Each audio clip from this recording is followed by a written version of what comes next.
আসসালামু আলাইকুম। কেমন আছেন সবাই? আশা করি আল্লাহর রহমতে আপনারা সবাই ভালো আছেন। আজ আমি আপনাদের মাঝে পহেলা জানুয়ারি বাংলাদেশ ছাত্রদলের প্রতিষ্ঠাবার্ষিকী উপলক্ষে একটি পোস্টার ডিজাইন শেয়ার করব এবং কিভাবে এই পোস্টার ডিজাইনটি মোবাইল দিয়ে কাস্টমাইজ করতে হয় সেটি সম্পূর্ণ ভিডিওতে দেখিয়ে দিব।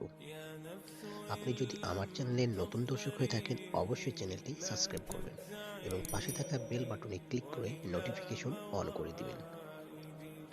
ভিডিওতে 4টি পাসওয়ার্ড দেখানো হয়েছে, অর্থাৎ একটি করে পাসওয়ার্ড বিভিন্ন সময়ে দেখানো হবে।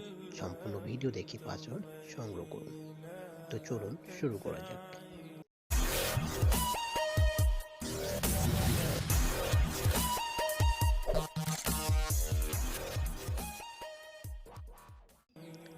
সর্বপ্রথম আপনাকে এই ভিডিওর ডিসক্রিপশন বক্সে আসতে হবে। সেখানে ডাউনলোড পিএলপি নামে একটি লিঙ্ক থাকবে। সেই লিঙ্কে ক্লিক করে আপনার ফোনে থাকা যে কোনো ব্রাউজার সিলেক্ট করে ফাইলটি ডাউনলোড করে নেবেন। ফাইলটি জিপ আকারে দেওয়া থাকবে। জিপ ফাইলটি আনজিপ করার জন্য ZArchiver নামে একটি অ্যাপস প্রয়োজন, যেটি গুগল প্লে স্টোরে ফ্রিতে পেয়ে যাবেন। আমি আমার ফোনে থাকা ZArchiver অ্যাপস ওপেন করে নিচ্ছি। এবার আপনি যে ফোল্ডারে আপনার ফাইলটি ডাউনলোড করেছেন সে ফোল্ডারে ওপেন করে ফাইল একটি ক্লিক করুন। এবার 3 নাম্বার অপশনে দেখুন এক্সট্রাক্ট টু, এখানে একটি ক্লিক করুন। সম্পূর্ণ ভিডিও দেখে পাসওয়ার্ড সংগ্রহ করে পাসওয়ার্ডগুলো এখানে টাইপ করে ওকেতে প্রেস করবেন।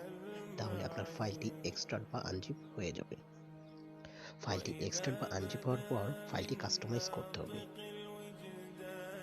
ফাইলটি কাস্টমাইজ করার জন্য পিক্সেল ল্যাব নামে একটি অ্যাপস প্রয়োজন, যেটি গুগল প্লে স্টোরে ফ্রিতে পেয়ে যাবেন।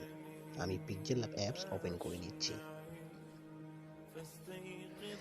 পিক্সেল ল্যাব অ্যাপস ওপেন করার পর এই ধরনের ইন্টারফেস আসবে। ডিজাইনটি বা পিএলপি ফাইলটি অ্যাড করার জন্য আপনাকে 3 ডট মেনুতে ক্লিক করতে হবে। উপরে দেখুন 3 ডট মেনু।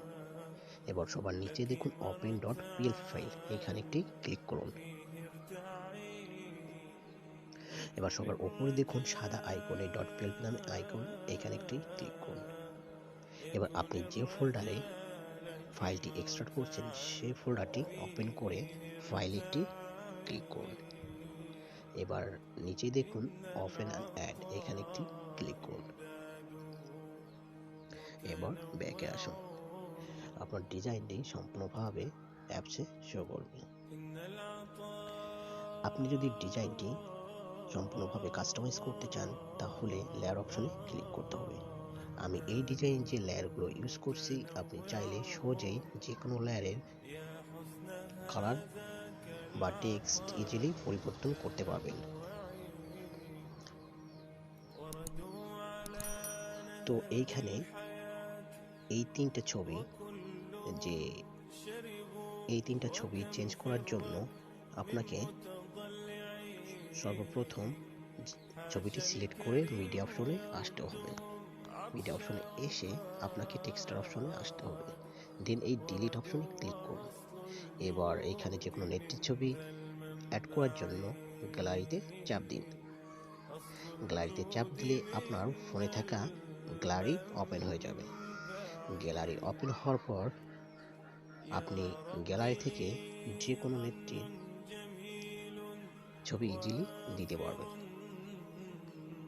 গ্যালারি থেকে যে কোনো একটি ছবি সিলেক্ট করে দেন সুন্দরভাবে সেট করে দিন।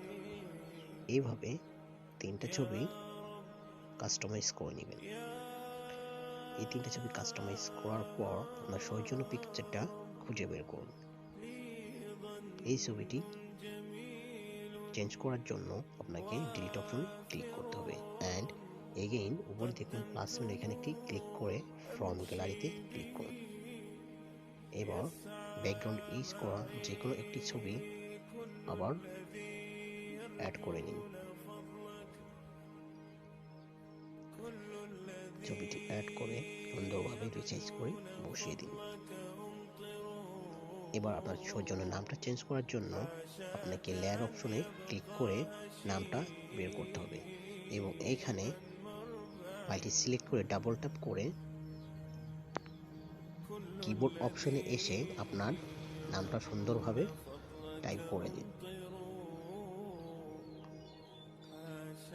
আপনি চাইলে টেক্সটের কালারও পরিবর্তন করতে পারবেন। এই জন্য টেক্সট অপশনে এসে কালার যে কোনো কালার দিতে পারবেন। এভাবে সম্পূর্ণভাবে ফাইলটি কাস্টমাইজ করা হয়ে গেলে আপনাকে ফাইলটি সেভ করতে হবে। সেভ করার জন্য উপরে দেখুন সেভ মেনু, এখানে একটি ক্লিক করুন। আবার নিচে দেখুন সেভ অ্যাজ ইমেজ, এখানে একটি ক্লিক করুন। আপনি যদি ডিজাইনটা সোশ্যাল মিডিয়াতে পোস্ট করতে চান তাহলে যে ইমেজ ফরম্যাট আছে এবং যে ডাইমেনশন আছে এটা দিয়েই সেভ টু গ্যালারিতে সেভ করে দিবেন। আর যদি ডিজাইনটি প্রিন্ট করতে চান অবশ্যই আপনাকে ইমেজ ফরম্যাটের জায়গায় জেপিজি এর জায়গা প্রিন্ট করতে হবে এবং যে ডাইমেনশনস আছে সেটি কাস্টম রেখে সেভ টু গ্যালারিতে সেভ করে দিবেন। তো এই ছিল আমার আজকের ভিডিওটি ভালো লাগলে অবশ্যই লাইক, শেয়ার অ্যান্ড কমেন্টস করবেন এবং পরবর্তীতে কোন ধরনের ভিডিও চান সেটি কমেন্ট বক্সে জানিয়ে দিবেন। আসসালামু আলাইকুম।